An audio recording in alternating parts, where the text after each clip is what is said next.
This is my first video और मेरे channel का नाम है अधिगम जैसा आप सब जानते होंगे, सीखना, लर्निंग। सो एक मेरा एक छोटा सा प्रयास है, जो भी ज्ञान मुझे मिला है उसको मैं और लोगों तक पहुंचाऊं और सभी मेरे साथ शामिल हो। अगर आपका सहयोग रहेगा, प्रोत्साहन रहेगा, तो मैं अलग अलग विषयों पे भी वीडियो बनाऊंगी और अपलोड करती रहूंगी। 1 फरवरी से रिलेटेड करेंट्स अफेयर आपके साथ में जो है शेयर कर रही हूँ। आप देख रहे होंगे यहाँ पहला क्वेश्चन है, किस देश के सरकार ने भारत के सतलुज जल विद्युत निगम को जल विद्युत परियोजना का पुरस्कार दिया है? ऑप्शन आप देख रहे हैं और इसका सही आंसर है नेपाल। नेपाल द्वारा, नेपाल की गवर्नमेंट जो है वो हमारे देश को जल विद्युत परियोजना का पुरस्कार इस बार उन्होंने दिया है। और जैसा कि जानते हैं, नेपाल की राजधानी काठमांडू, यहाँ के राष्ट्रपति जो हैं वर्तमान में वो विद्या देवी भंडारी हैं और यहाँ के प्रधानमंत्री केपी शर्मा ओली हैं और मुद्रा जो है वो नेपाली रुपया है। नेक्स्ट क्वेश्चन आपका है, हाल ही में किसे एशियाई क्रिकेट परिषद के अध्यक्ष के रूप में नियुक्त किया गया है? तो इसमें 4 ऑप्शन आपको दिख रहे होंगे और इसमें जो करेक्ट ऑप्शन है वो है जय शाह। जय शाह को एशियाई क्रिकेट परिषद का अध्यक्ष बनाया गया है। आप जो इसके पॉइंट्स हैं वो भी नोट करते जाइएगा, नहीं तो आप बीच बीच में स्क्रीन को पॉज करके आप स्क्रीनशॉट ले सकते हैं। आप जैसा कि देख रहे हैं यहाँ पे, एशियाई क्रिकेट परिषद की स्थापना 1983 में की गई थी। इसका मुख्यालय जो है वो कोलंबो, श्रीलंका, कोलंबो जो कि श्रीलंका की कैपिटल है, वहाँ पे है और इसमें सदस्यता है 25 देशों की। इसमें कुल मिलाकर 25 कंट्रीज़ जो हैं इसके मेंबर हैं। नेक्स्ट क्वेश्चन है आपका, किस राज्य सरकार ने 1 फरवरी से लोकल ट्रेनों में यात्रा करने की अनुमति दे दी है? इसमें 4 ऑप्शन आप देख रहे होंगे। ये हमारे देश के जो है राज्य हैं, पश्चिम बंगाल जो कि पूर्व में है, तमिलनाडु जो कि दक्षिण में है, आंध्र प्रदेश दक्षिण में और महाराष्ट्र आपका पश्चिम भाग में पड़ता है। तो महाराष्ट्र की गवर्नमेंट ने 1 फरवरी से सभी लोकल ट्रेनों में यात्रा करने की परमिशन दे दी है। यहाँ पे कुछ और मैं इंक्लूड करना चाहती हूँ। यहाँ पे आप देखिए, पश्चिम बंगाल जिसका गठन मतलब जिसकी स्थापना जो है 1950 में हुई थी और यहाँ की जो राजधानी है वो कोलकाता है। इस समय मुख्यमंत्री जो है वो ममता बनर्जी है और राज्यपाल जो है वो जगदीप धनखड़ हैं। नेक्स्ट आपका है तमिलनाडु, इसकी भी स्थापना 1950 में हुई थी। राजधानी इसकी चेन्नई है। इसके जो मुख्यमंत्री है वो ए.के. पलानीस्वामी हैं और राज्यपाल बनवारी लाल पुरोहित हैं। नेक्स्ट आपका है आंध्र प्रदेश, इसकी स्थापना 1953 में हुई थी। अभी इसकी वर्तमान राजधानी जो है अमरावती है। पहले हैदराबाद हुआ करती थी, लेकिन जब आंध्र प्रदेश 2 प्रदेशों में बट गया, एक भाग इसका तेलंगाना के नाम से जाना जाता है और ये आंध्र प्रदेश। तो तेलंगाना जो है उसकी जो कैपिटल है, उसकी राजधानी हैदराबाद है और इसकी प्रस्तावित राजधानी अमरावती है। यहाँ के जो मुख्यमंत्री हैं वो वाई.एस. जगनमोहन रेड्डी हैं और यहाँ के राज्यपाल विश्वभूषण हरिचंदन हैं।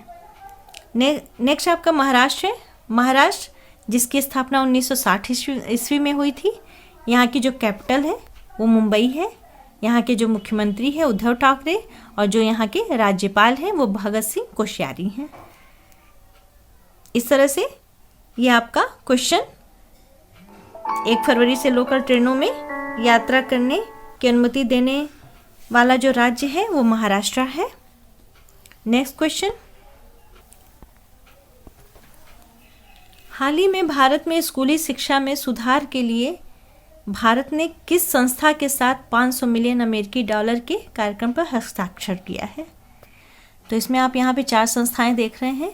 ये वर्ल्ड की बड़ी संस्थाएं हैं।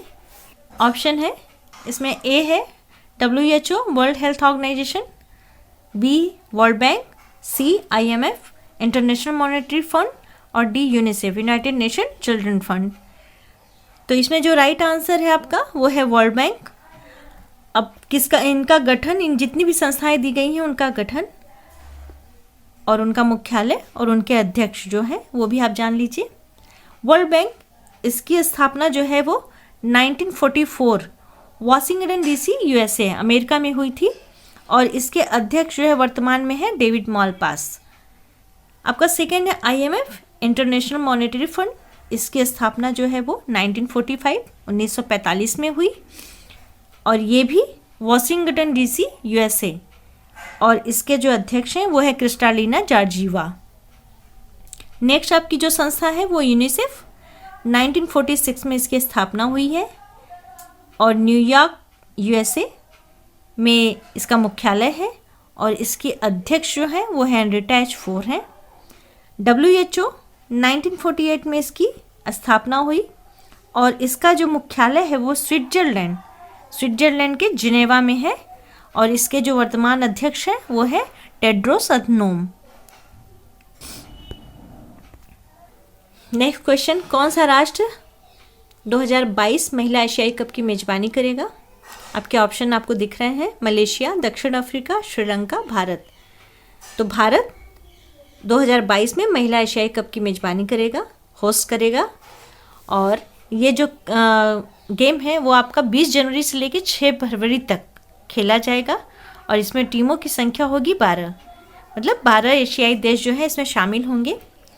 और कुछ और आपको पॉइंट्स क्लियर कर दे रही हूँ, जैसे कि 2018 में, चूँकि आपके 2019 और 20 जो है इसमें कोरोना के कारण बहुत सारी चीज़ें जो हैं वो नहीं हुई अपने अनिश्चित समय पे, तो 2018 में महिला एशियाई कप जो है खेला गया था। टीमों की संख्या थी केवल 8। मेजबान देश मतलब जहाँ खेला गया उस कंट्री का नाम है जॉर्डन और विजेता रही थी जापान। जो एशियाई कप है ये एशियन फुटबॉल कॉन्फेडरेशन AFC इसके अध्यक्ष हैं, जो इसको ऑर्गेनाइज करता है। अध्यक्ष है सलमान बिन इब्राहिम अल खलीफा। इसका मुख्यालय जो है, इसका हेडक्वार्टर जो है वो कुआलालंपुर मलेशिया जो देश है उसकी जो कैपिटल है कुआलालंपुर, वहाँ पर है और इसका गठन जो है वो 1954 मनीला फिलीपींस में हुआ था।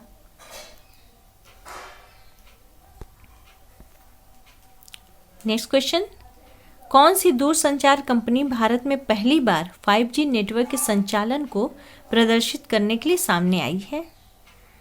ऑप्शन रिलायंस जियो, BSNL और एयरटेल। अब यहाँ पे ऑप्शन जो राइट आंसर है आपका वो है एयरटेल कंपनी। एयरटेल कंपनी ने भारत में पहली बार 5G नेटवर्क के संचालन को प्रदर्शित करने के लिए अपना नाम दिया है।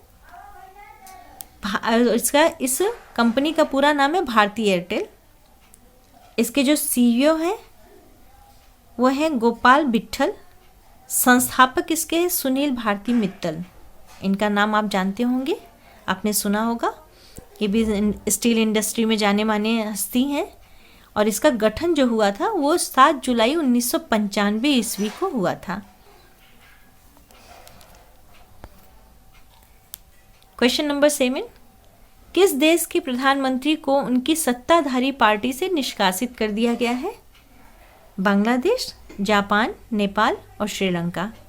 जैसा कि आप ऑप्शन में देख रहे हैं नेपाल, और इसके पहले भी एक क्वेश्चन आया था उसमें मैंने आपको बताया था कि नेपाल के प्रधानमंत्री वर्तमान में कौन है, तो उनका नाम है KP शर्मा ओली।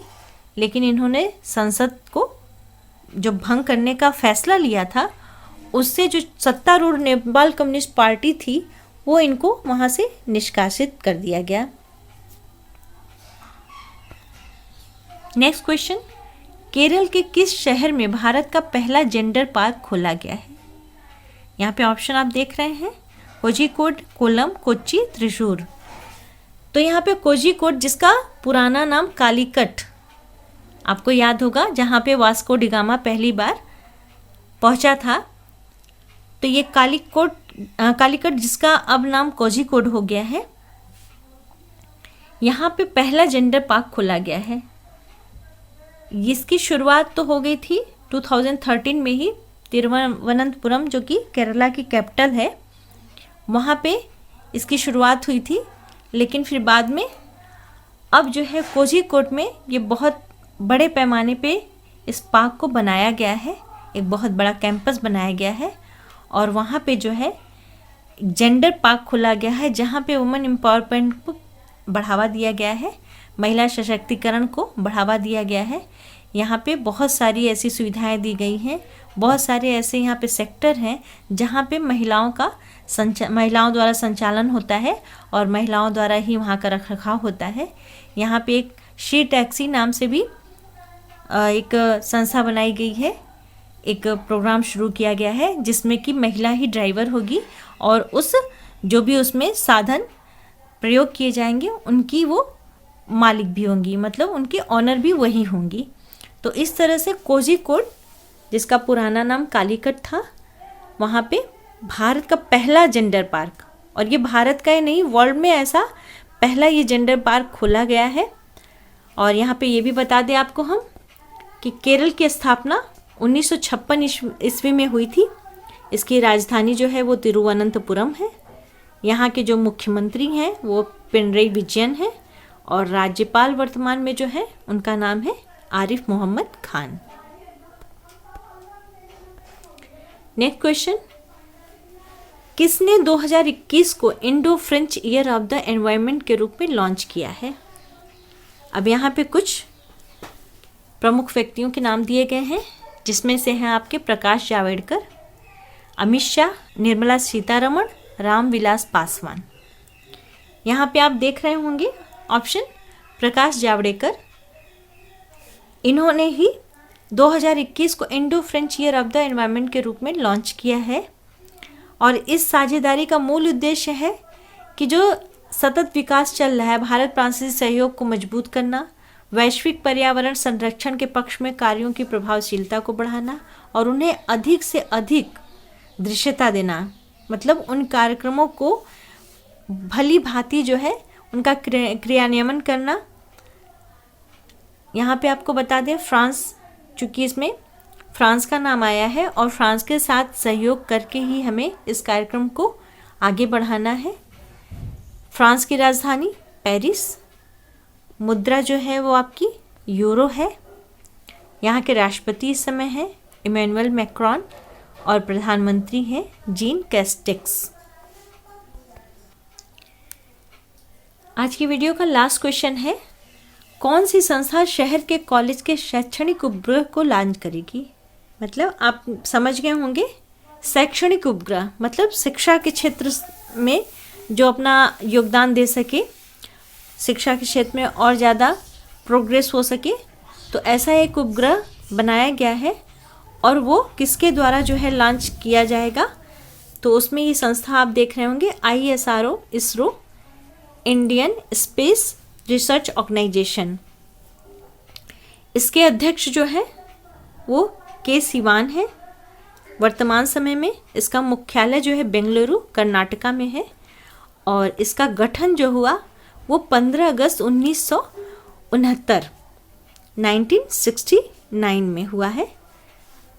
और ये संस्था जो है जितने भी शिक्षा के क्षेत्र में हो या फिर वो अंतरिक्ष के क्षेत्र में हो, ये अपना समय समय पर बहुत महत्वपूर्ण योगदान देते रहते हैं।